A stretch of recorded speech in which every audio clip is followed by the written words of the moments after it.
अस्सलाम वालेकुम नाजरीन, पल पल न्यूज से मैं हूं आपका मेजबान नदीम अकरम। जहां हम बात करेंगे अबू उबैदा की। जी हां, वही अबू उबैदा जिनके बारे में कुछ हुक्का बार में जाने वाले पत्रकार ये बता रहे थे कि साहब अबू उबैदा शहीद हो चुके हैं।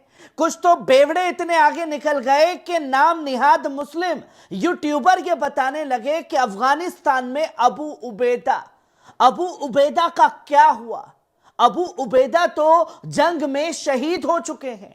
इन तमाम अटकलों पर बार बार अबू उबैदा सामने आकर के इन लोगों के गालों पर करारे तमाचे चढ़ रहे हैं। जहां कल भी अबू उबैदा का बड़ा संदेश जो है इस्लामिक रेजिस्टेंस के सामने आया, जहां खुल करके ऐलान किया कि मरो और मारो, अपनी जान को इस जंग में झोंक दो। जहां आप पहली खबर देख सकते हैं, जहां अबू उबैदा का बयान सामने आया। बुधवार रात कब्जे वाले कुदूस में हुई बहादुरी भरी कार्रवाई की तारीफ की और इसे कब्जे वाले पश्चिमी तट के बहादुर फिलिस्तीन का अमल बताया। अपनी बयान में अबू उबैदा ने पश्चिमी तट के फिलिस्तीनी और प्रतिरोध करने वालों से इजरायली सैनिकों और बस्तियों के खिलाफ ऑपरेशन तेज करने की अपील की। उन्होंने गजा के साथ एकजुटता दिखाने और इजरायली कब्जे की योजनाओं को नाकाम करने का आह्वान भी किया। अबू उबैदा ने आगाह किया कि इजरायली द्वारा पश्चिमी तट को हथियाने और जमीन पर नई हकीकतें थोपने के कदम तेज हो सकते हैं। इजरायली बस पर हमले में एक की मौत और 4 लोग घायल हुए। जहां बुधवार को इजरायली मीडिया ने खबर दी कि कब्जे वाले अल कुदूस के दक्षिण में एक इजरायली बस पर हमला हुआ, जहां 4 बस्तीवासी की मौत हो गई और 4 अन्य घायल हुए। रिपोर्ट के मुताबिक हमलावर ने इस कार्रवाई में 22 गोलियां चलाई। इजरायली चैनल 12 ने बताया कि नहर चौकी के पास घटना स्थल पर वाहनों की आवाजाही बाधित हो गई और इस ऑपरेशन के बाद भी इजरायली डरे हुए थे कि शायद ऐसी एक और कार्रवाई हो सकती है। पश्चिमी तट के प्रतिरोध और गिरफ्तारियां जारी हैं, जहां अबू उबैदा ने खुल करके रेजिस्टेंस के जाबाजों को सलाम किया है। उन्होंने कहा कि इलाकों में हमलों के जवाब में गोलीबारी और झड़पें तेज हो गई हैं। पिछले 48 घंटों में इस क्षेत्र में कई गोलीबारी की घटनाएं और टकराव देखे गए। मंगलवार को इजरायली सेना ने पश्चिम तट के कई इलाकों पर छापेमारी करते हुए दर्जनों फलस्तीनियों को भी गिरफ्तार किया। वहीं अल खलील में 15, अरी में 17 और उत्तरी पश्चिम तट के जिलों में जैसे जैनिन के पश्चिम तट में सिला अल हरीथिया में एक और नबलिस में 2 लोगों को हिरासत में लिया गया। वहीं इजरायली द्वारा इन बड़े स्तर पर किए जा रहे दमनकारी कदमों के क्षेत्र में तनाव को और बढ़ा दिया है।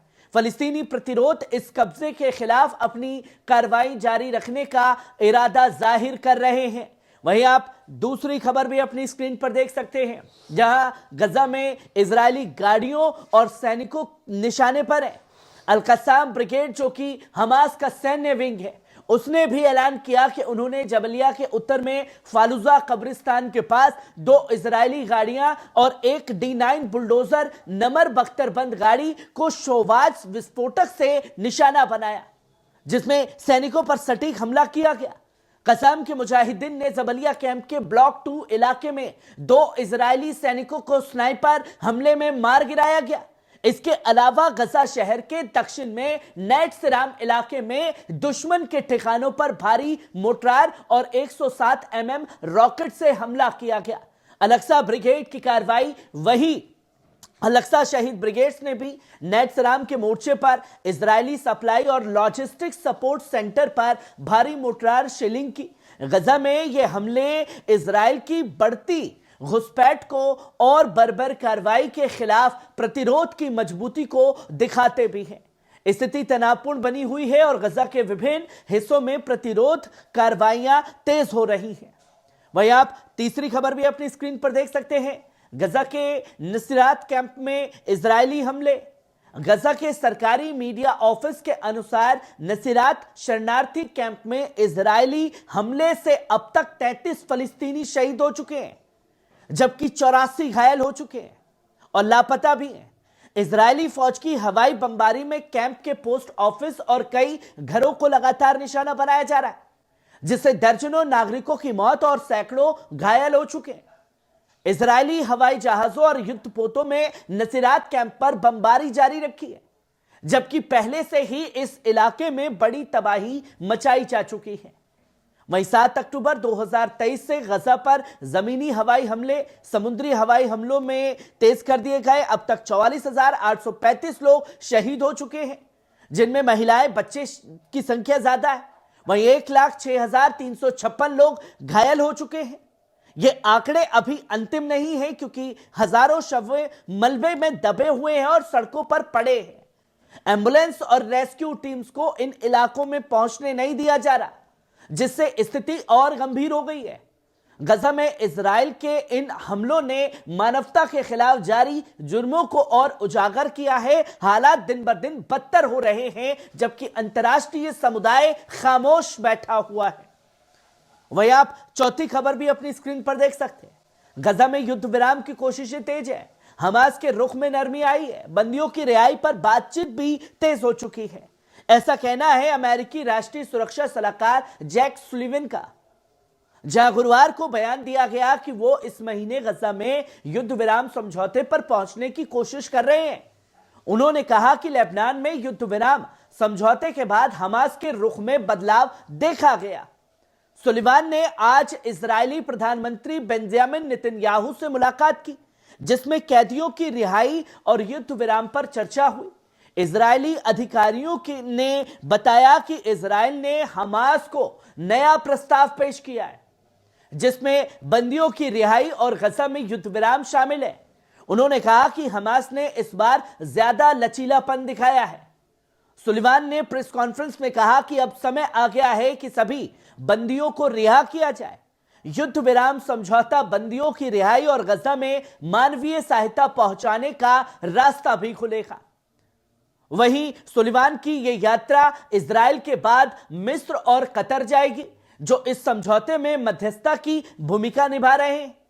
इस पश्चिमी राजनयिक ने बताया कि यह समझौता सीमित स्तर पर हो सकता है, जिसमें कुछ कैदियों की रिहाई और थोड़े समय के लिए संघर्ष विराम शामिल होगा। इजराइल ने हमास को एक नया प्रस्ताव भी पेश किया, जिसमें बंदियों के आदान प्रदान की पहली चरणबद्ध प्रक्रिया का जिक्र है। हमास ने इस प्रस्ताव को आंशिक रूप से स्वीकार करने की इच्छा भी जाहिर की है। वहीं अमेरिकी रक्षा मंत्री लॉयड ऑस्टिन और इजरायली रक्षा मंत्री काट्स ने बीच में बातचीत हुई, जिसमें उन्होंने क्षेत्रीय स्थिति और गजा में बंदियों की रिहाई पर चर्चा की।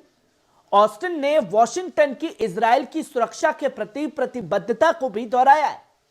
स्थिति अब भी तनावपूर्ण है, लेकिन इस महीने के अंत तक युद्ध विराम समझौते की उम्मीद बढ़ गई है। दोनों पक्षों के बीच बातचीत जारी है। पर दोस्तों, सवाल यह है कि जितने सालों से जंग चल रही है, अभी भी रेजिस्टेंस जम करके मुकाबला कर रहा है। वो टस से मस होने को तैयार नहीं है। और ऐसे में अबू उबैदा का रेजिस्टेंस को यह पैगाम देना, मरो मारो और अपनी जान को इस जंग में झोंक दो, तो समझ में आता है कि किस कदर जंग में माहौल बदलने वाला है। भले ही इजराइल के साथ पूरी दुनिया की ताकत खड़ी हो, पर रेजिस्टेंस के साथ सिर्फ अगर कोई खड़ा है तो अल्लाह की ताकत खड़ी है, जिसकी तस्वीर लगातार लोगों के सामने आती रही है। कैसी लगी खबर? कमेंट बॉक्स में आकर के अपनी राय जरूर दीजिएगा। शुक्रिया।